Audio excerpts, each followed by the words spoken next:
একটা মানুষকে নিয়ে আমরা অনেক অনেক রকম কথাবার্তা বলি, অনেক রকম ইররেশনাল কথাবার্তা বলি, অযৌক্তিক কথাবার্তা বলি।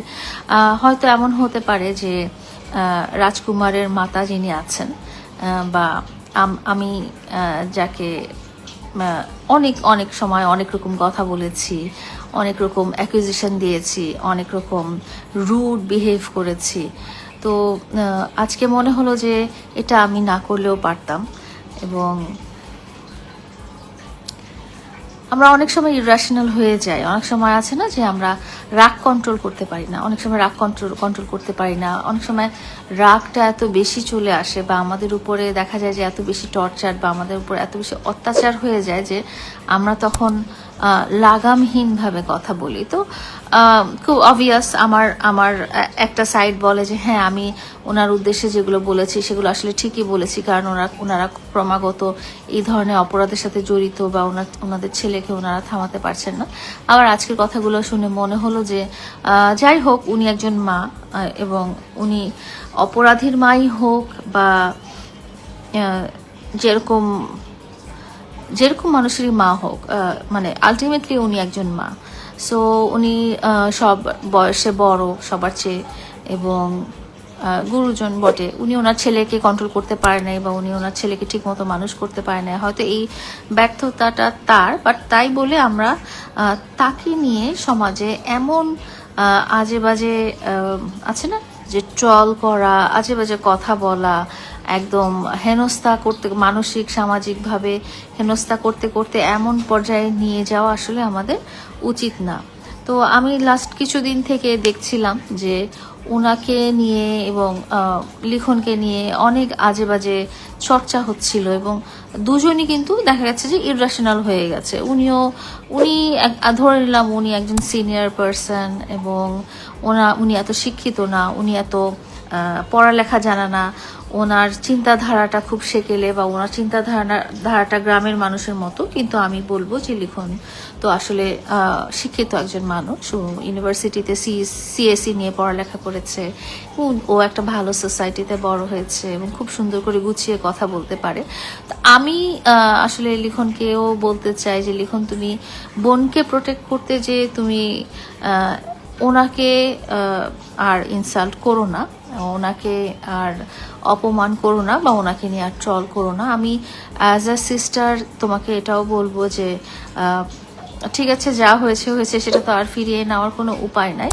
বাট আমরা কিন্তু সব সময় সরি বলতে পারি। It's never too late to say sorry.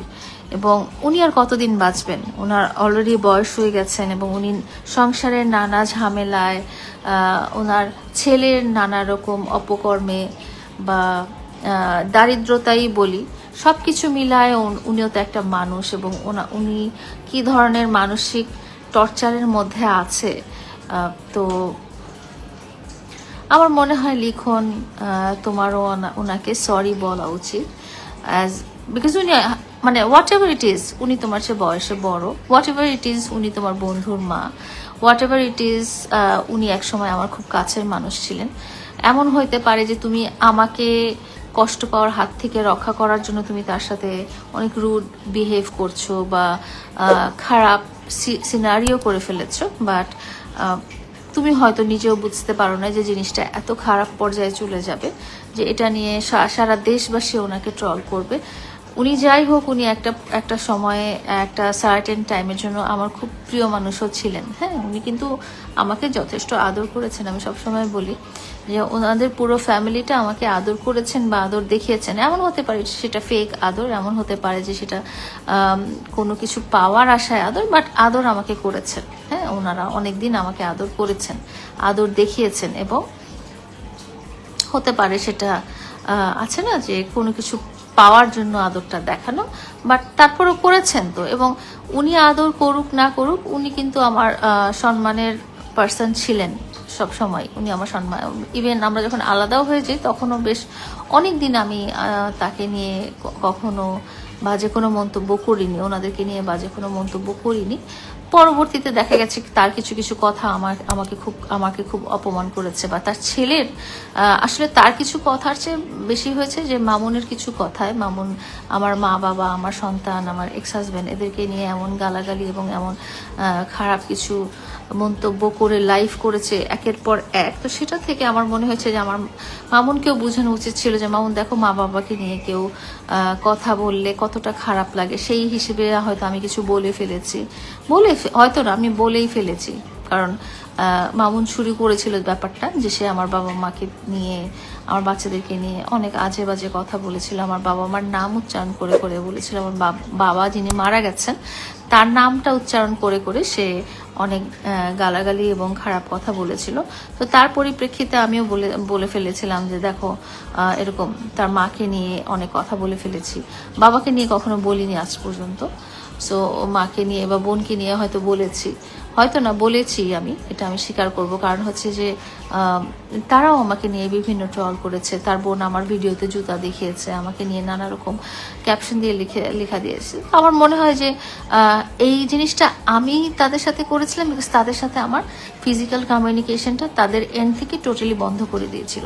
2024 সাল থেকে নিয়ে এখন পর্যন্ত মামুন, মামুনের মা, মামুনের বাবা, মামুনের বোন এবং মামুনের বন্ধুরা আমাকে কিন্তু ফোনে ব্লক করে রেখেছে। তো তাদের সাথে আমার ডাইরেক্টলি কথা বলার কোনো সুযোগ নাই। তাদেরকে ইচ্ছা করলে আমি একটা কল দিতে পারি না, বা ইচ্ছা করলে একটা টেক্সট দিতে পারি না। তারা যখন আমার এখান থেকে চলে যায় তারা সবাই আমাকে ব্লক করে দিয়ে চলে যায়। তো যখন মামুনকে দেখলাম যে সে ফেসবুকে এসে আমার বাবা মাকে তুলে গালাগালি করেছে, যেই বাবা মাকে সে কখনো চোখের সামনে দেখেইনি, যে আমার যে বাবা মারা গেছেন সেই 25 বছর আগে, বা আমার সন্তান যারা অসুস্থ তাদেরকে যে একসময় খুব ভালোবাসতো তাদেরকে নিয়ে মিথ্যা অ্যালিগেশন দিয়ে গালাগালি করেছে, তখন আমার খারাপ লেগেছে। তখন আমিও তুলে ধরেছিলাম যে দেখো, আমিও তো বলতে পারি এরকম অনেক কিছুই আছে, তারা সন্তানকে মানুষ করতে পারে নাই, বা তারা তাদের সন্তানকে ঠিক মতো শিক্ষা দিতে পারে নাই। তো যাই হোক, আমি আজকের পর্যায়ে যখন আমি শুনলাম আমার আইনজীবী যখন বক্তব্যগুলো দিচ্ছিলেন, তখন আমার মনে হয়েছে না, সবকিছু আসলে এক্সট্রিম পর্যায়ে চলে গেছে, সবকিছু আসলে অতিরিক্ত করা হয়ে যাচ্ছে, যেটা আসলে কারোরই কাম্য না। তো একটা খুব বলবো যে একটা ডার্টি গেম হয়ে গেছে আসলে। লিখনও খুব এক্সাইটেড হয়ে কিছু কথা বলেছে।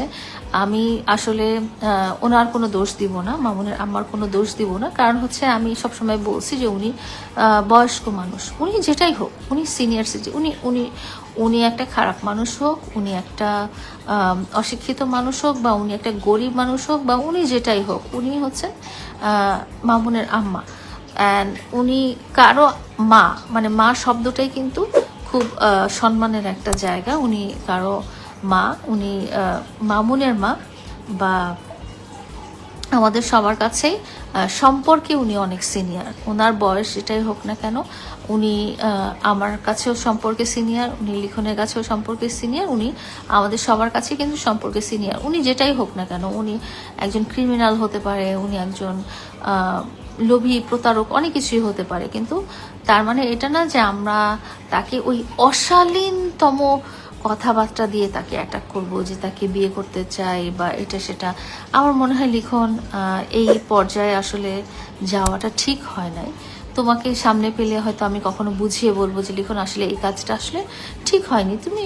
তুমি তোমার রাগ হয়েছে, যেহেতু তোমার কথা বলার সুযোগ আছে, কারণ উনি তো আর তোমাকে ব্লক করেনি, তুমি ওনাকে ফোনে কথা বলতে পারতা, বা ওনাকে সামনে যেয়ে বলতে পারতা যে আন্টি, কারণ আমি দেখেছি যে ওনার সাথে তোমার আগেও দেখা হয়েছে, তুমি ওনাদের বাসায় গিয়েছো, এবং মামুনের যখন সেলুন ছিল তখনও তুমি সেখানে গিয়েছিলে এবং তার সাথে কথা বলেছো, হাই হ্যালো বলেছো।